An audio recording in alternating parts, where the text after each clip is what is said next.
हरियाणा में विधानसभा चुनाव में आशा के अनुरूप प्रदर्शन न करने के बावजूद करीब 8 माह बाद इनेलो व जननायक जनता पार्टी दोनों की ओर से ही संगठन में नियुक्तियों पर जोर दिया जा रहा है। जननायक जनता पार्टी की ओर से पिछले करीब 1 माह से नियुक्तियों का सिलसिला लगातार जारी है। जजपा द्वारा जिलाध्यक्षों की नियुक्ति के अलावा ही लगातार विभिन्न प्रकोष्ठों में पदाधिकारी नियुक्त किए जा रहे हैं। इसी कड़ी में जजपा ने बीते दिन 9 हल्का अध्यक्षों एवं 34 हल्का प्रभारियों की भी नियुक्ति की है।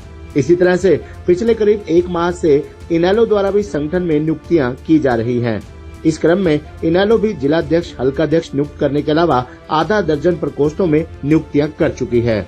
गौरतलब है कि इनेलो प्रदेश का एक प्रभावी क्षेत्रीय दल रहा है और वर्ष 1999 से लेकर 2005 तक प्रदेश में इनेलो की सरकार रही है। अब पिछले करीब 20 वर्षों से इनेलो सत्ता से बाहर है। पिछले साल हुए विधानसभा चुनाव में इनेलो के 2 विधायक चुने गए, जबकि जजपा को तो महज 0.87% वोट मिले थे और उसे कोई भी सीट हासिल नहीं हुई। जबकि इससे पहले वर्ष 2019 में वो विधानसभा चुनाव में जजपा ने 10 सीटों पर जीत दर्ज करके भाजपा की सरकार बनाने में मदद की थी। जजपा नेता दुष्यंत चौटाला प्रदेश के उप मुख्यमंत्री भी रह चुके हैं। अब जब चुनावों को करीब 8 माह का समय हो गया है, तो दोनों ही क्षेत्रीय दल संगठन पर फोकस कर रहे हैं। कभी संगठन के बलबूते पर ही चौधरी ओम प्रकाश चौटाला के नेतृत्व में इनेलो ने साल 2000 के विधानसभा चुनावों में 47 सीटों पर जीत हासिल की थी। ऐसे में अब इनेलो सुप्रीमो चौधरी अभय सिंह चौटाला भी अपने पिता ओम प्रकाश चौटाला की नीतियों पर आगे चलते हुए संगठन में लगातार नियुक्तियां कर रहे हैं। इनेलो ने प्रदेश के प्रत्येक बूथ पर सदस्य बनाने का लक्ष्य रखा है, तो जजपा की ओर से भी जल्द प्रदेश में सदस्यता अभियान चलाया जाएगा। प्रदेश में फिलहाल विधानसभा चुनाव को लंबा समय है और इससे पहले इनेलो व जजपा दोनों ही दल संगठन में लगातार नई नियुक्तियां कर रहे हैं, ताकि संगठन के जरिए जनता के बीच जाया जा सके। विशेष बात यह है कि जजपा व इनेलो से पहले भाजपा संगठन में बम्पर नियुक्तियां हो चुकी हैं। हालांकि प्रदेश में पिछले साल हुए विधानसभा चुनाव में अकेले ही ताल ठोकने वाली आम आदमी पार्टी की सियासी गतिविधियां फिलहाल ठप हैं। आपको बता दें कि पिछले कुछ दिनों से इनेलो व जजपा दोनों ही दलों में चौधरी ओम प्रकाश चौटाला की फोटो लगाने को लेकर भी विवाद चल रहा है।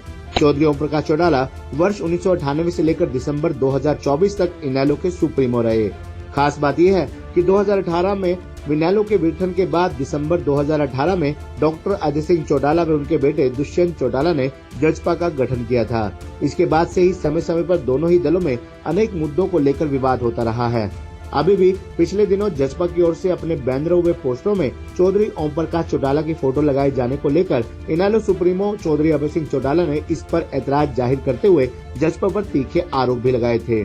इसके बाद अभय के वार पर उनके बड़े भाई व जजपा के राष्ट्रीय अध्यक्ष डॉक्टर अजय सिंह चौटाला ने भी पलटवार किया था। खास बात यह है कि अब कांग्रेस भी संगठन बनाने को लेकर पूरी तरह गंभीर नजर आ रही है। लोकसभा में नेता प्रतिपक्ष राहुल गांधी की पहल के बाद कांग्रेस शीर्ष नेतृत्व द्वारा 21 पर्यवेक्षकों की नियुक्ति की गई है। ये पर्यवेक्षक अलग अलग जिलों में रहते हुए कार्यकर्ताओं से फीडबैक लेंगे और फिर अपनी रिपोर्ट हाईकमान को सौंपेंगे। इस बीच 4 जून को राहुल गांधी चंडीगढ़ पहुंचेंगे और पर्यवेक्षकों के साथ अलावा कांग्रेस नेताओं से भी मुलाकात करेंगे। हरियाणा विधानसभा चुनाव के करीब 8 माह बाद राहुल गांधी पहली बार हरियाणा आएंगे। उल्लेखनीय है कि कांग्रेस पिछले लंबे समय से अपना संगठन नहीं बना सकी है। इस वजह से कांग्रेस को विभिन्न चुनावों में खामियाजा भी भुगतना पड़ रहा है।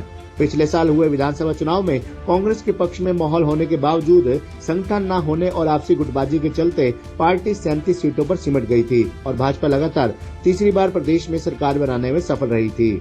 सियासी विश्लेषकों का मानना है कि अब खुद राहुल गांधी हरियाणा को लेकर काफी गंभीर नजर आ रहे हैं और यही कारण है कि वे बैठक लेने के लिए 4 जून को चंडीगढ़ आ रहे हैं। ऐसा माना जा रहा है कि जहां राहुल गांधी कांग्रेस नेताओं को एकता का पाठ पढ़ाएंगे, तो एक एक करके सभी नेताओं से फीडबैक भी लेंगे।